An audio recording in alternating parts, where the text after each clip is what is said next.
Okay, chapter 10 of The Order of Things by Michel Foucault. Chapter 10, entitled The Human Sciences. Part 2 of chapter 10 is called The Form of the Human Sciences. We must now sketch out the form of this positivity. Usually, the attempt is made to define it in terms of mathematics, either by trying to bring it as near to mathematics as possible, by drawing up an inventory of everything in the sciences of man that is mathematizable, and supposing that everything that is not susceptible of such a formalization has not yet attained to scientific positivity, or, on the contrary, by trying to distinguish very carefully between the domain of the mathematizable and that other domain which is regarded as irreducible to the former because it is the locus of interpretation, because the methods applied to it are above all those of comprehension, because it finds itself wound around the clinical pole of knowledge. Such analyses are wearisome not only because they are hackneyed, but above all because they lack relevance. Certainly, there can be no doubt that this form of empirical knowledge which is applicable to man, and which, in order to conform to convention, we may still term human sciences, even before we know in what sense and within what limits they can be called sciences, has a relation to mathematics. Like any other domain of knowledge, these sciences may, in certain conditions, make use of mathematics as a tool. Some of their procedures and a certain number of their results can be formalized. It is undoubtedly of the greatest importance to know those tools, to be able to practice those formalizations, and to define the levels upon which they can be performed. It is no doubt of interest historically to know how Condorcet was able to apply the calculation of probabilities to politics, how Fechner defined the logarithmic relation between the growth of sensation and that of excitation, how contemporary psychologists make use of information theory in order to understand the phenomena of learning. But despite the specificity of the problems posed, it is unlikely that the relation to mathematics, the possibilities of mathematization, or the resistance to all efforts at formalization is constitutive of the human sciences in their particular positivity. And for two reasons. Because, essentially, they share these problems with many other disciplines, such as biology and genetics. Even if these problems are not always identical, and above all, because archaeological analysis has not revealed in the historical a priori of the human sciences any new form of mathematics or any sudden advance by mathematics into the domain of the human, but rather a sort of retreat of the mathesis, a dissociation of its unitary field, and the emancipation in relation to the linear order of the smallest possible differences of empirical organizations such as life, language, and labor. In this sense, the appearance of man and the constitution of the human sciences, even if it were only in the form of a project, would be correlated to a sort of demathematization. It may well be objected that this dissociation of a body of knowledge conceived in its entirety as mathesis was not in fact a recession on the part of mathematics, for the very good reason that the knowledge in question had never led, except in the case of astronomy and certain areas of physics, to an effective mathematization. Rather, by disappearing, it left nature and the entire field of empiricities free for an application, limited and controlled moment by moment, of mathematics. For do not the first great advances of mathematical physics, the first massive utilizations of the calculation of probabilities, date from the time when the attempt at an immediate constitution of a general science of non-quantifiable orders was abandoned?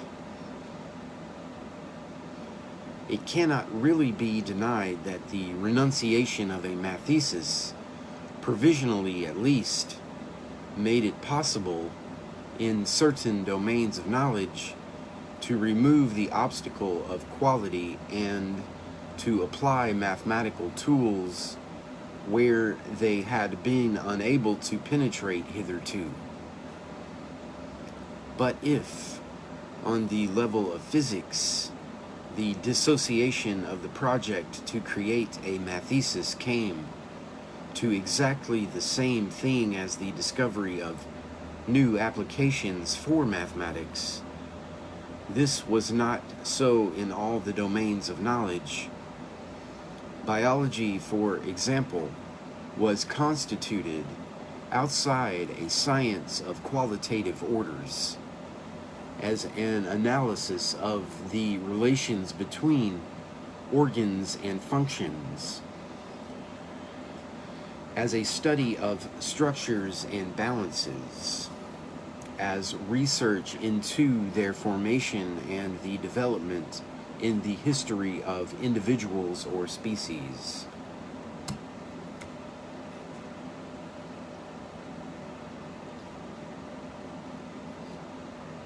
All of this did not prevent biology from making use of mathematics, or the latter from being much more broadly applicable to biology than it had been in the past. But it is not in its relation to mathematics that biology acquired its autonomy and defined its particular positivity. And the same was true for the human sciences. It was the retreat of the mathesis and not the advance of mathematics that made it possible for man to constitute himself as an object of knowledge. It was the involution of labor, life, and language upon themselves that determined the appearance of this new domain of knowledge from outside, and it was the appearance of that empirico-transcendental being, of that being whose thought is constantly interwoven with the unthought, of that being always cut off from an origin which is promised to him in the immediacy of the return. It was this appearance that gave the human sciences their particular form. Here again, as with other disciplines, it is very possible that the application of mathematics was facilitated. and is increasingly so by all the modifications that occurred in Western knowledge at the beginning of the 19th century. But to imagine that the human sciences defined their most radical project and inaugurated their positive history when it was decided to apply the calculation of probabilities to the phenomena of political opinion and to employ logarithms as a means of measuring the increase of intensity in sensations. That would be to take a superficial counter effect for the fundamental event. In other words, of the three dimensions that provide the human sciences with their particular space and produce the volume in which those sciences exist as a mass, that of mathematics is perhaps the least problematical. It is with mathematics, in any case, that the human sciences maintain the clearest, the most untroubled, and, as it were, the most transparent relations. Indeed, the recourse to mathematics, in one form or another, has always been the simplest way of providing positive knowledge about man with a scientific style, form, and justification. On the other hand, the most fundamental difficulties, those that make it possible to define most clearly what the human sciences are in their essence, are situated in the direction of the two other dimensions of knowledge, that in which the analytic of finitude is deployed, and that along which are distributed the empirical sciences, which have as their objects language, life, and labor. In fact, the human sciences are addressed to man in so far as he lives, speaks, and produces. It is as a living being that he grows, that he has functions and needs, that he sees opening up a space whose movable coordinates meet in him. In a general fashion, his corporeal existence interlaces him through and through with the rest of the living world, since he produces objects and tools, exchanges the things he needs, organizes a whole network of circulation along which what he is able to consume flows, and in which he himself is defined as an intermediary stage. He appears in his existence immediately interwoven with others. Lastly, because he has a language, he can constitute a whole symbolic universe for himself, within which he has a relation to his past, to things, to other men, and on the basis of which he is able to equally to build something like a body of knowledge. In particular, that knowledge of himself, of which the human sciences outline one of the possible forms. The site of the sciences of man may therefore be fixed in the vicinity, on the immediate frontiers, and all along the whole length of those sciences that deal with life, labor, and language. Were they not formed, after all, at precisely that period when, for the first time, man offered himself to the possibility of a positive knowledge? Nevertheless, biology, economics, and philology must not be regarded as the first human sciences or the most fundamental. This is easily recognized in the case of biology, since it is addressed to many other living beings besides man. But it is more difficult to accept in the cases of economics and philology, which have as their particular and exclusive domain activities that are specific to man.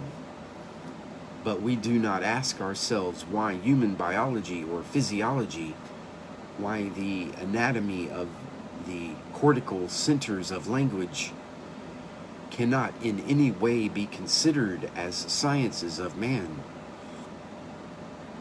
This is because the object of those sciences is never posited in the mode of being of a biological function, or even in that of its particular form, and as it were, its extension into man. It is rather its reverse, or the hollow it would leave. It begins at that point, not where the action or the effects stop, but where that function's own being stops. At that point where representations are set free, true or false, clear or obscure, perfectly conscious or rooted in some deep sleep, observable directly or indirectly, presented within what man himself expresses, or discoverable only from the outside. Research into the intracortical connections between the different centers of linguistic integration, auditive, visual, motor, is not the province of the human sciences, but those sciences will find their field of action as soon as we question that space of words, that presence or that forgetfulness of their meaning, that hiatus between what one wishes to say and the articulation in which that aim is invested, whose subject may not be conscious, but which would have no assignable mode of being if that subject did not have representations.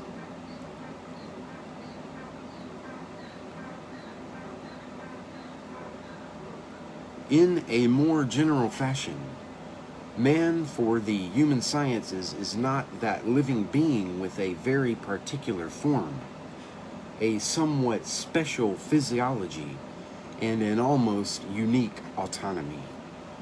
He is that living being who, from within the life to which he entirely belongs, and by which he is traversed in his whole being, constitutes representations by means of which he lives, and on the basis of which he possesses that strange capacity of being able to represent to himself precisely that life.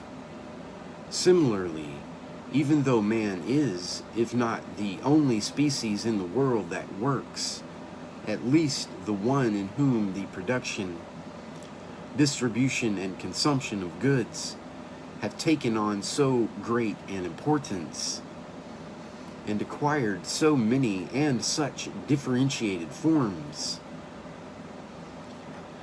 economics is still not a human science. It may perhaps be objected that in order to define certain laws, even though they are interior to the mechanics of production, such as the accumulation of capital or the relations between wage rates and prices, economics has recourse to human behavior patterns and a representation that provide its foundation. Interest, the search for maximum profit, the tendency to accumulate savings. But in doing so, it is utilizing representations as the requisite of a function, which occurs in effect within an explicitly human activity. On the other hand, there will be no science of man unless we examine the way in which individuals or groups represent to themselves the partners with whom they produce or exchange, the mode in which they clarify or ignore or mask this function, and the position they occupy in it, the manner in which they represent to themselves the society in which it takes place, the way in which they feel themselves integrated with it or isolated from it, dependent, subject, or free. The object of the human sciences is not that man who, since the dawn of the world or the first cry of his golden age, is doomed to work. It is that being who, from within the forms of production by which his whole existence is governed, forms the representation of those needs, of the society by which, with which, or against which he satisfies them, so that upon that basis he can finally provide himself with a representation of economics itself. The same is true of language. Although man is the only being in the world who speaks, inquiry into phonetic mutations, relationships between languages, and semantic shifts does not constitute a human science. On the other hand, it will be possible to speak of human science when an attempt is made to define the way in which individuals or groups represent words to themselves, utilize their forms and their meanings, compose real discourse, reveal and conceal in it what they are thinking or saying, perhaps unknown to themselves, more or less than they wish, but in any case, leave a mass of verbal traces of those thoughts, which must be deciphered and restored as far as possible to their representative vivacity. The object of the human sciences is not language, though it is spoken by men alone.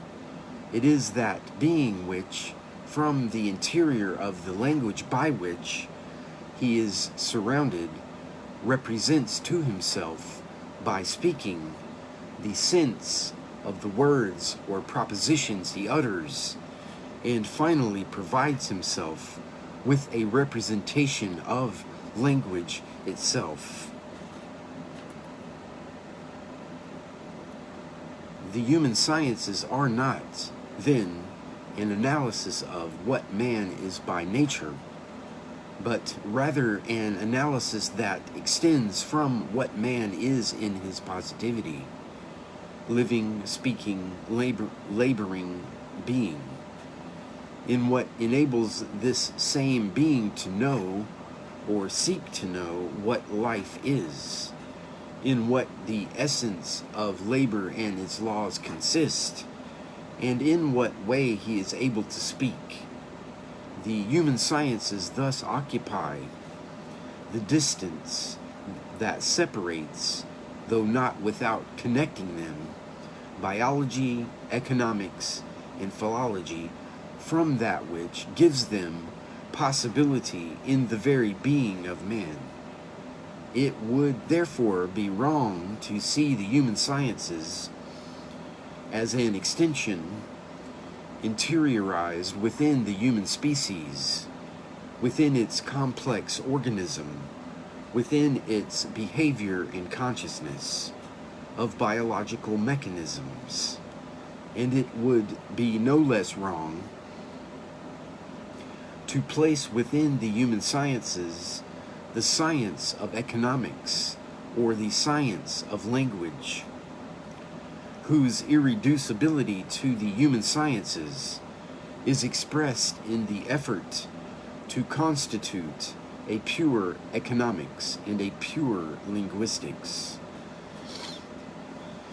In fact, the human sciences are no more within these sciences than they give them interiority by deflecting them towards man's subjectivity. If they take them up again in the dimension of representation, it is rather by re-apprehending them upon their outer slope, by leaving them in their opacity, by accepting as things the mechanisms and functions they isolate, by questioning those functions and mechanisms not in terms of what they are, but in terms of what they cease to be when the space of representation is opened up. And upon that basis, they show how a representation of what they are can come into being and be deployed.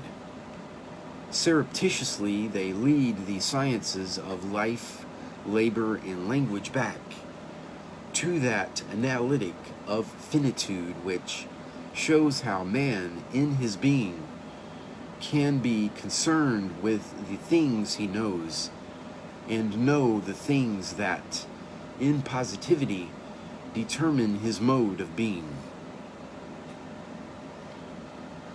But what the analytic requires in the interiority, or at least in the profound kinship of a being who owes his finitude only to himself, the human sciences develop in the exteriority of knowledge.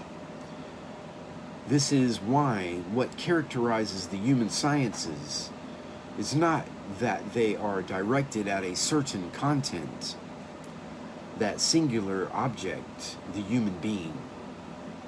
It is much more a purely formal characteristic, the simple fact that in relation to the sciences in which the human being is given as object, exclusive in the case of economics and philology, or partial in that of biology, they are in a position of duplication, in that this duplication can serve a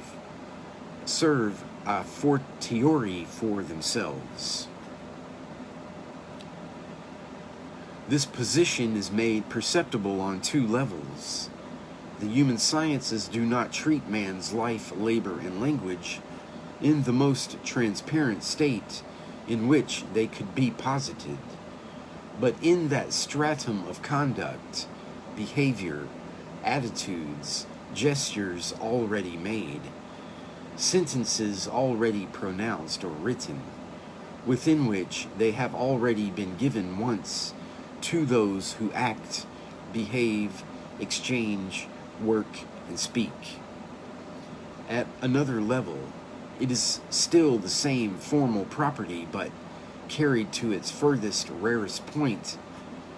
It is always possible to treat in the style of the human sciences, of psychology, sociology, and the history of culture, ideas, or science, the fact that for certain individuals or certain societies, there is something like a speculative knowledge of life, production, and language.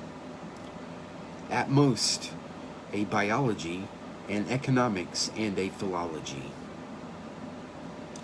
This is probably no more than the indication of a possibility which is rarely realized and is perhaps not capable, at the level of the empiricities, of yielding much of value. But the fact that it exists as a possible distance, as a space given to the human sciences to withdraw into, away from what they spring from, and the fact, too, that this action can be applied to themselves, it is always possible to make human sciences of human sciences, the psychology of psychology, the sociology of sociology, etc. Suffice to demonstrate their peculiar configuration. In relation to biology, to economics, to the sciences of language, they are not, therefore, lacking in exactitude and rigor. They are rather like sciences of duplication, in a meta-epistemological position, though even that prefix is perhaps not very well chosen. For one can speak of meta-language only when defining the rules of interpretation of a primary language.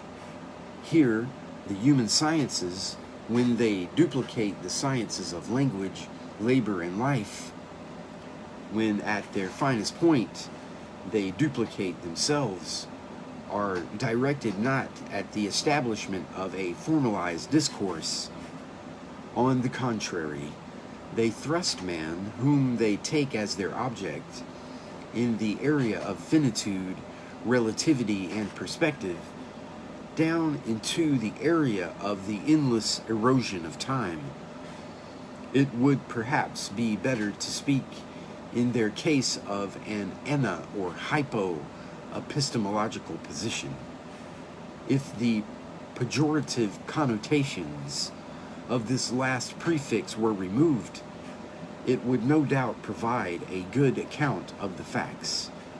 It would suggest how the invincible impression of haziness, inexactitude, and imprecision left by almost all the human sciences is merely a surface effect of what makes it possible to define them in their positivity.